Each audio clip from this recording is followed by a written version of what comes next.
1987년에 발생한 성동구 사근동과 광장동, 그리고 강동구 암사동에서 일어난 노상살인사건의 범인 전용훈에 대해 다뤄보겠습니다. 1987년 10월 9일 성동구 광장동에 위치한 한 골목길에서 외출을 마치고 집으로 돌아가던 주민 신 씨는 서늘한 밤 공기에 발걸음을 재촉하던 중 인적이 드문 골목에서 수상한 형체를 발견합니다. 떨리는 마음으로 다가가 보니 그것은 잔인하게 칼에 찔린 여성의 모습이었습니다. 아직 숨이 완전히 끊어지지 않은 듯 여자의 몸이 희미하게 경련되고 있었어요. 으악! 신 씨는 놀라서 펄쩍 뛰었지만 곧 침착함을 되찾고 급히 집으로 달려가 구급대에 신고를 했습니다. 여보세요? 골목에 사람이 쓰러져 있어요. 주소는 성동구 광장동.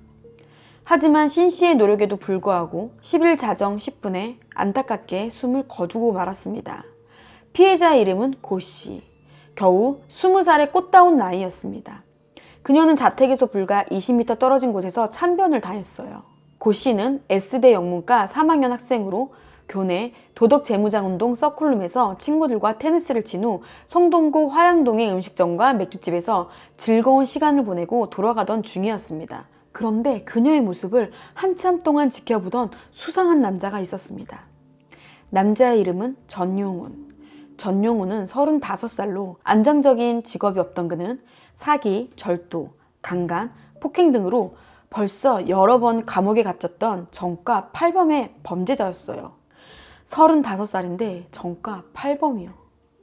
출소한 지 불과 9일밖에 지나지 않은 그는 이날도 인력시장에서 실패하고 할 일이 없어 길거리를 배회하고 있었어요. 오후 5시경 어린이 대공원에서 나온 그는 피해자 고 씨를 발견하고 미행하기 시작했어요.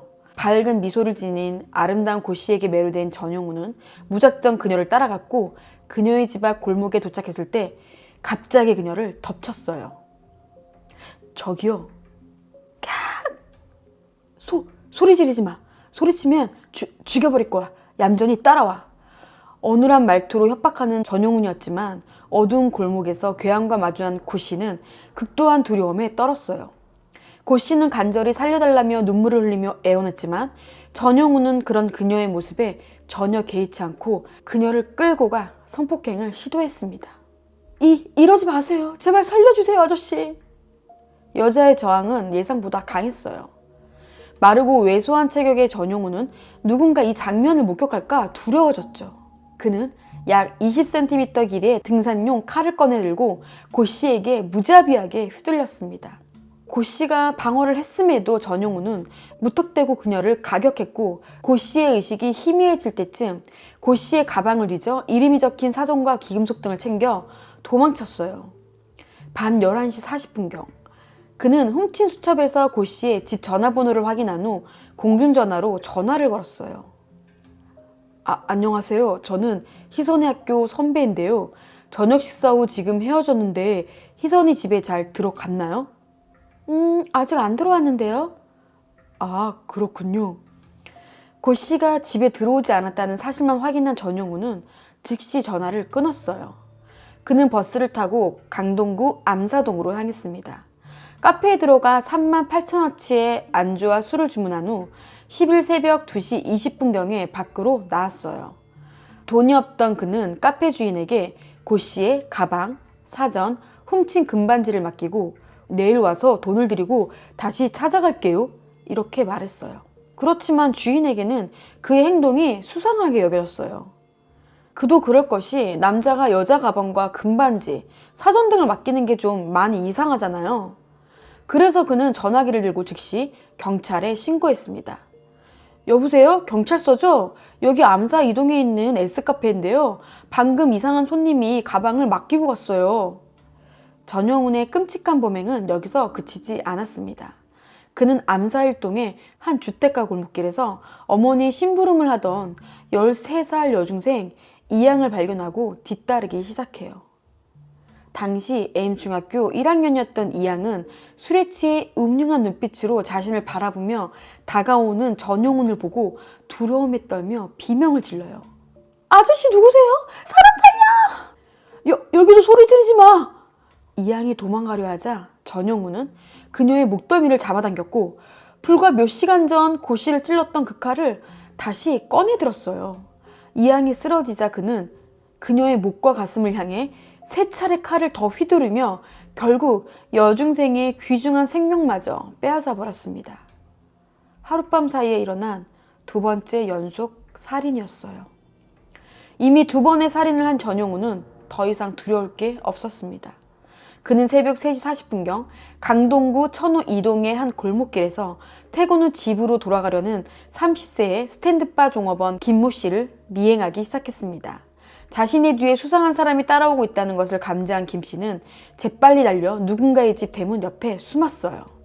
온몸에 오싹한 향기가 느껴졌어요. 휘파람을 불며 주위를 맴돌던 전영훈이 갑자기 김 씨 앞에 나타나 그녀는 거의 놀라서 비명을 질렀어요. 저기요. 길을 좀 물어보려고 했는데 초행길이라 헷갈려서요. 광장동으로 가려면 어떻게 가야 해요? 그제야 김 씨는 한숨 돌리듯 가슴을 쓸어내릴 수 있었어요. 자신이 의심한 게 잘못됐다는 죄책감에 조심스럽게 나와 전용훈에게 다가갔어요. 광장동 쪽으로 가시려면 저쪽 길로 나가시면. 그러나 김 씨는 더 이상 말을 이어나갈 수 없었습니다. 차가운 칼날이 목에 닿아 서늘한 감각이 퍼졌어요. 심장은 터질 듯 쿵쿵 뛰었죠. 같이 가자고 했는데 왜 도망가냐? 당신 누구세요? 가만히 있어. 소리치면 너도 죽고 나도 죽어. 내가 지금까지 몇 명을 죽였는지 알아? 귓가에 솟아기는 전용훈의 웃음 섞인 말투에 소름이 돋았지만 김 씨는 오직 살아남고 싶다는 생각뿐이었습니다. 전용훈의 손목을 낚아채며 칼을 밀쳐낸 그녀는 뒤도 돌아보지 않고 도망쳤어요. 그러나 아무리 작은 체격이라도 남자의 스피드와 함께 맞설 수는 없었어요.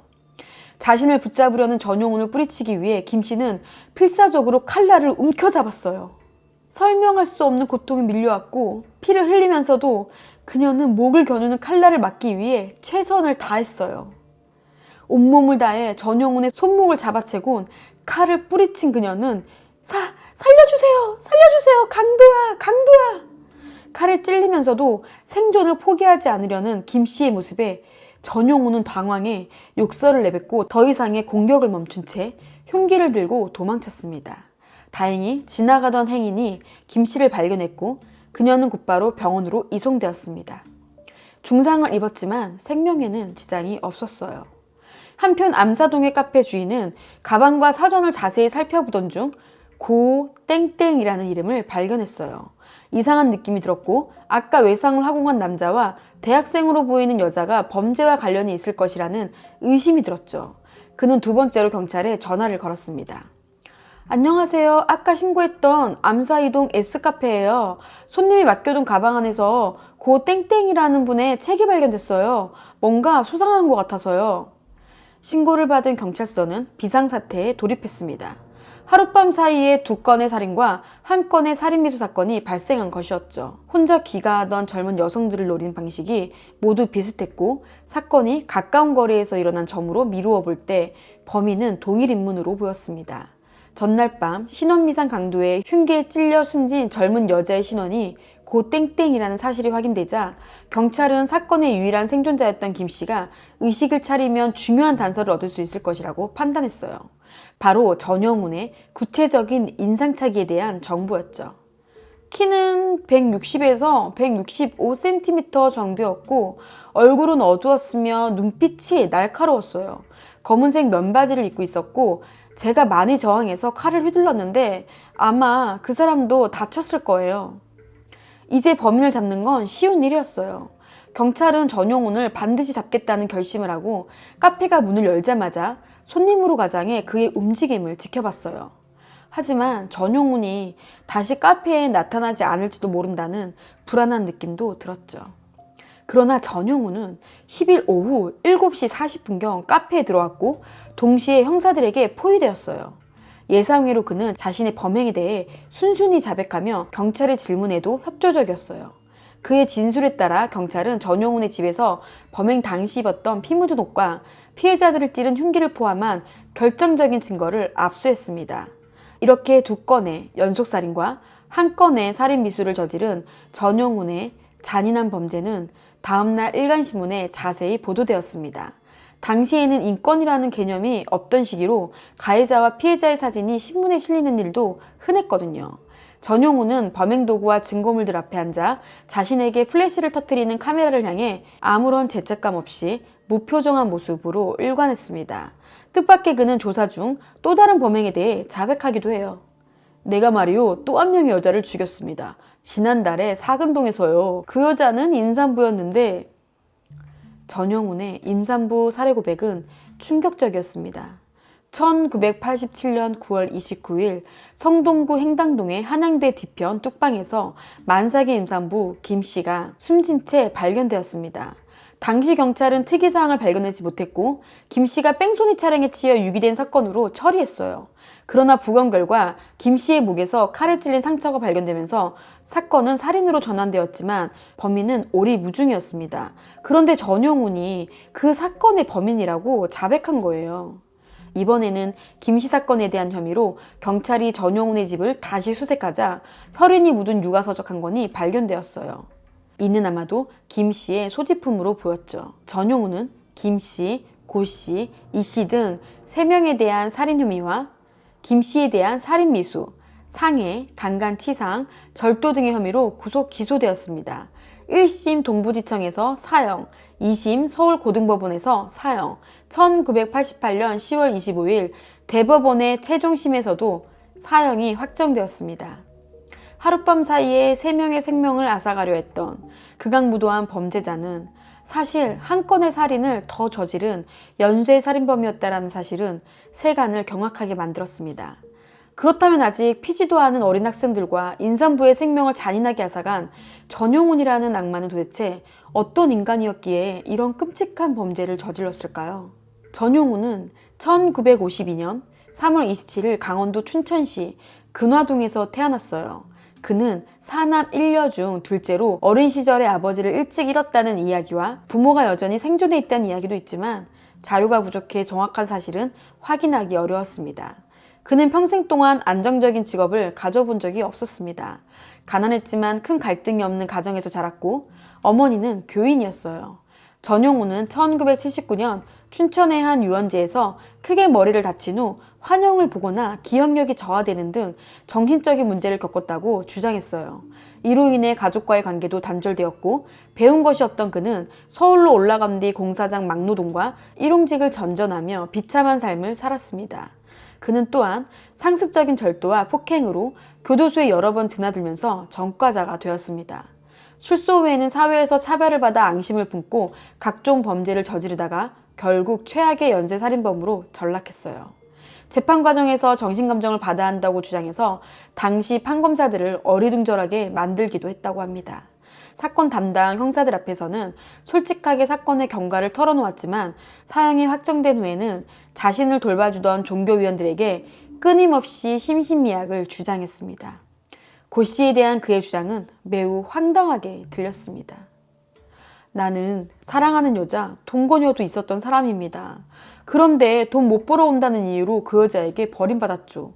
어디 그뿐입니까? 난 출소하고 나름대로 열심히 살려고 노력했어요.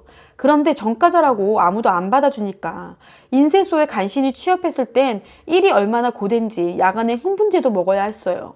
내가 그렇게까지 살았던 사람입니다. 고 씨는 나랑 전부터 알던 사이였어요. 예뻤죠. 내가 갖지 못할 여자라는 건 충분히 알고 있었지만 그래도 어쩌면 고백한다면 내 마음 좀 알아주지 않을까 싶었던 거고 그래서 고백하려고 했던 것 뿐인데 날 전과자라고 무시하질 않나.